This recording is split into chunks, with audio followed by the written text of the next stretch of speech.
everyone, it's me, America here, and today I thought we could get into the Halloween spirit a bit early and read some creepy stories from Reddit. I've collected a couple of shorter, two sentence horror stories, and then one longer that I'm gonna read for you today. So, cozy up, get a mug of chocolate or tea or whatever you like, and just enjoy. Number 1. Buried. Buried. A few hours after I was buried alive, I was thrilled when I heard someone digging me out. My joy quickly faded when I realized the sound was coming from under me. Number 2. My husband nodded silently to reassure me that he had killed the nest of spiders.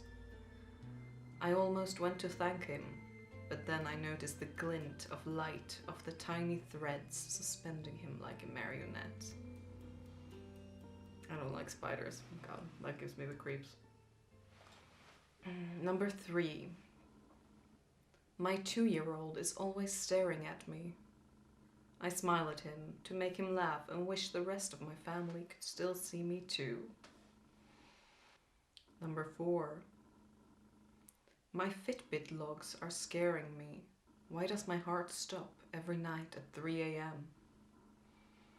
Okay, so I hope that's a good warm-up. And before we go to the last longer story, I would like to say that if you click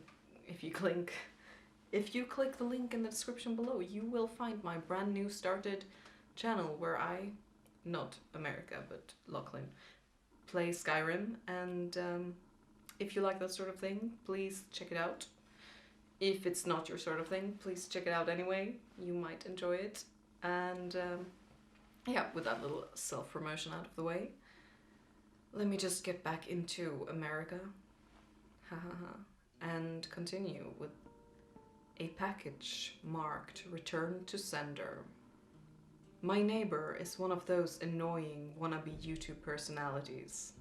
Over the years, I've seen him cough out cinnamon, lay flat on the hood of his car as it slowly creeps down the driveway, and douse himself in lukewarm water. All the while screaming epic win, epic fail, or fuck, epic maintenance of the status quo. For all I know.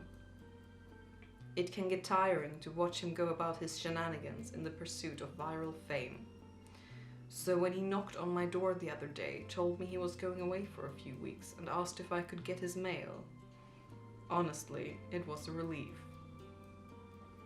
I can't explain the peace of mind I had knowing I didn't have to brace myself for any of his stupidity for a while. I was always afraid his stunts would wind up bleeding over into my life.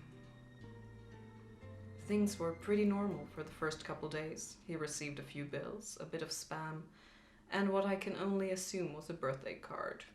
Then one evening, I got home to find a cardboard box waiting on the front porch. In big red letters was written "Return to Sender." I'm no small fry, but I admit I had trouble lifting the box on my own. It was really freaking heavy. Lugging it across the road to my house was even harder, and I quickly realized there was no way I was going to drag it up the stairs and through my front door. I decided I'd leave his package in my garage. It wasn't like I kept my car in there. The garage door was a piece of shit that refused to open without a good thug and a whack. It was less trouble just leaving the car in the driveway than it was to fight with the garage door every morning and every night. In hindsight, I should have set the package down while I struggled to open the tricky door. But you know how it is when you've got a good grip on something. No point in setting it down if you don't have to. It was as I kicked the door for a third time that I lost my grip on the package, and it fell to the ground. I heard a light crack inside.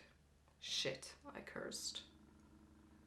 I hoped I hadn't broken anything important, but figured I just wouldn't tell my neighbor about it and let him assume the break happened en route. Hands-free, I finally managed to get the garage door unstuck, and boy did it screech in protest as I rolled up and over me. I dragged the box in the rest of the way, setting it in the corner for whenever my neighbor would come home to claim it. And then I forgot all about it, until a few days passed, that is. I'm not sure exactly how long it took for the smell to waft in from the crack under the garage to house door, but it came in slow progression.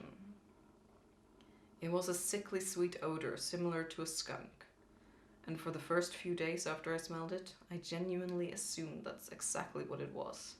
Roadkill that had left its mark on my house. It was only when I realized the scent was growing more intense instead of fading that I went looking for a source. That's when I opened the garage door, and that's when the odor knocked me back, holding my nose. The culprit wasn't hard to identify. The only change in my garage was the box in the corner. I remember thinking it must have been one of those meat of the month subscription boxes. The meat must have gone rancid from being left out of the fridge for so long. How much meat could have been in there for the box to be so large and heavy? An entire freaking cow? I covered my nose as I approached the box, a pair of scissors in my hands. I probably wouldn't have needed them to open it, as it had become soggy enough at the bottom to poke through with a finger, but I wasn't about to poke my finger into spoiled meat juices. That soggy bottom was the reason I had to open the box in the first place. If I tried to drag it out whole, everything would spill onto the floor. I was going to have to dump the pieces of meat one garbage bag at a time, and take them down to the dumpster, a process I was not looking forward to. My scissors tore through the tape along the top of the cardboard box. I thought the smell couldn't get any worse, but as I flipped the flaps open, I discovered a whole new gamut of stink. It was like opening a burning oven, but instead of a heat wave, I was met with waves of piss, sweat, shit, and putrefaction. It was so bad that I staggered back and had to force down the puke, begging to guzzle out of me.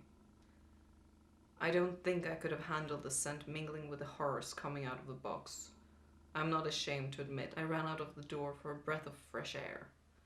But in the short time I spent in the garage, the smell had become so ingrained in the fabric of my clothes that it clung to me like a shadow. Nothing I tried could keep the smell out of my nostrils. Not air fresheners, not a face mask, not 3 showers and a change of clothes. Every second that box lay open in my garage was another second the smell was allowed to a foothold into my home. I had to bite the bullet. I returned to the garage, the flaps of the box still open as though inviting me to look. I was prepared, a clothespin pinning my nostrils shut, a garbage bag in one hand, the strongest cleaner I could find in the other, and long rubber gloves to keep my skin from having to touch what was inside. But, as it turns out, I needed none of those things. I wouldn't have to touch or clean the contents of that box. I would only have to suffer the nightmares every night. You see, there was meat in the box, but it didn't come from a cow or a pig. No, it was worse than that. It was my neighbor, dead. Still in one piece, but dead. I called the cops, and naturally they took me in for interrogation. It's kind of hard not to suspect the man with a corpse in his garage. Thankfully, they soon realized I wasn't involved. My DNA might have been all over that box. The smell might have left a mark throughout my house.